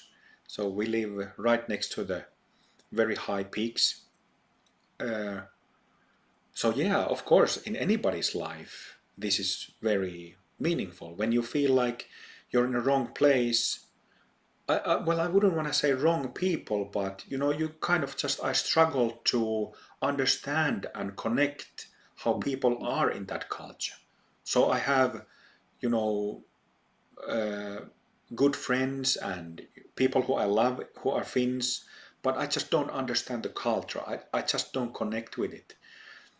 On the other hand, like with Japan, that we spoke before, you know, I'm at home there instantly and with the people.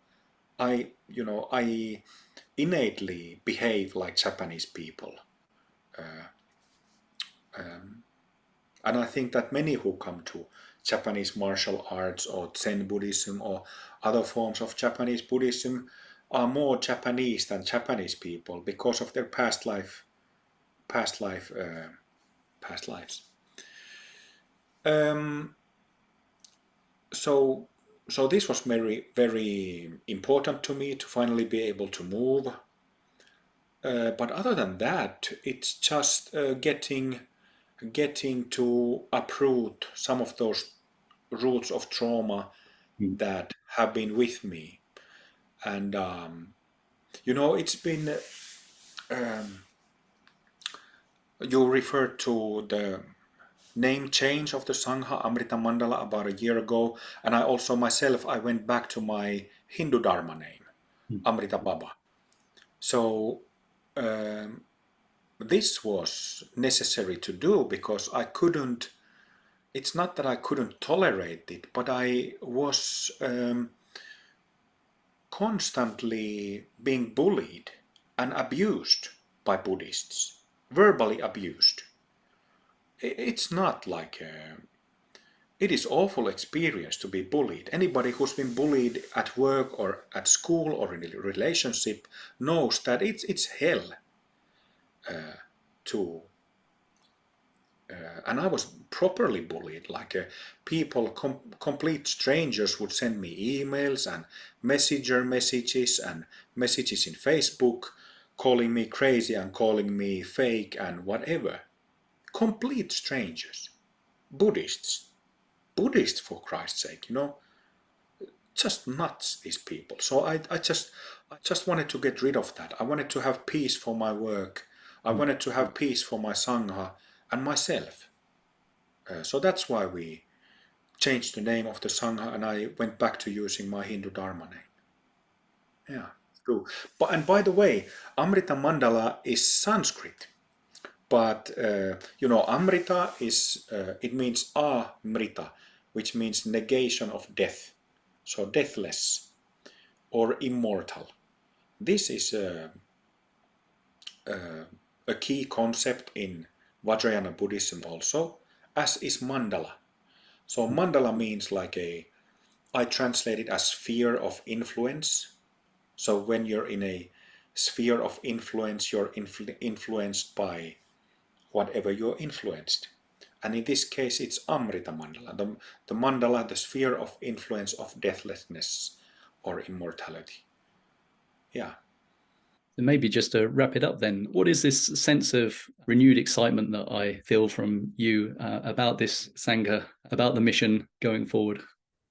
Well, I guess, let's see. It has to. This is, I feel, at the moment we are in a like a turning point or watershed moment in our mission. I've been teaching for 15 years, and I don't know when, but at some point, just like I finished purification of nadis, I will finish the purification of meridians, and then the light body will be there, and I won't need to do practice for myself anymore. And same will happen to my students within some time frame. And this, of course, affects many things in my personal life, in my professional life, in the missions life, in activities, and we just have to see how it goes. But I don't really have other thoughts about it except that I will keep doing my work no matter what. So, many years my work has been really demanding and difficult, and it has actually been unpleasant to go to work because it is not easy to teach Westerners either. Sometimes Western students are ignorant, that like they don't have any experience of Dharma culture and different ways of conducting yourself in a Dharmic context. So they bring their political or social or whatever contexts they know, and it doesn't really work in Dharma context. So this is something that we're working on, and this is also something that I haven't really focused in my years of teaching, because my priority was always how do we get from deluded state to enlightened state. So I haven't really paid attention to that stuff, but except the last couple of years.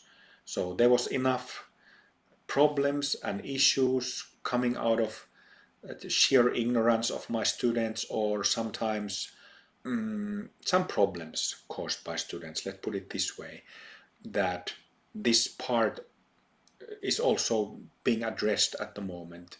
So yeah, we gotta see how it goes. At this point, I'm pretty fed up with online Dharma activities and teaching online. It's so wonderful to have these technical devices and this made possible, but I think that life is better in person, and so so are retreats and whatever Dharma activities. So my wish is that our activities will be mostly live activities, and online activities will only be supplementary. But if it doesn't go that way and activities stay online, then I just have to deal with it. I had to cope with it. But the thing is that I live in a paradise now. I live like the alpine peaks are like right behind me. So I'm not in an urban environment anymore. So I'm really enjoying my life here. And it's also just like anybody who finally, after many years of being unhappy where you live, get to a place where you wanna be. It's an immense relief. So our house is right next to a river that has completely pure water. I haven't seen that anywhere in the world. All the rivers here are like that.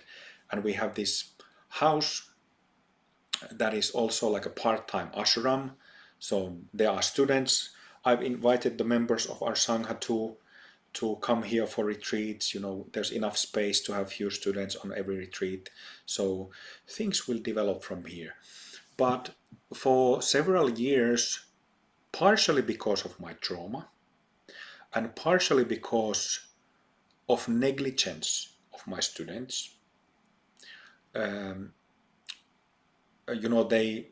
of my students have promised me some things that they then didn't carry out. And these happened to be, unfortunately, some of these students in key positions where that was really detrimental for the mission. So, now we're kind of coming out from this situation, from this pit, and kind of starting to rebuild again the mission, and with the resources we have, meeting the demand that there is in the world, people's need. Yeah, I feel very different than before because of where I live, what my living circumstances are, but because of having advanced a little bit at least with purifying my meridians and releasing the traumas that were there in my system for decades since I was 2 years old. So It's been absolutely wonderful hanging out with you for a few hours now. how many hours? So many hours. Yeah. But it's been a really nice chance to chat with you, and I'm really glad you've found this place in Slovenia and you found some peace and happiness there with Kaiser. Yeah, it's a good place for practice. It's a good place to have an ashram, and one day we will have residential center, maybe even several, but maybe the first residential center will be here in Slovenia, because the nature is really ideal for yogis. It doesn't get too cold in the winter. There are actually many caves here, waterfalls and mountains and rivers and such, and it's also affordable. So It's also a bit of a shame, this distance between us as well, is we see each other on the screen. I've been to a few retreats with you, but there's just this lack of physical presence, but I hope I can come and visit sometime soon. yeah, you're welcome. Yeah, thank you of my behalf of doing this. Hopefully there was something of benefit for you and listeners as well. Thank you very much, Baba.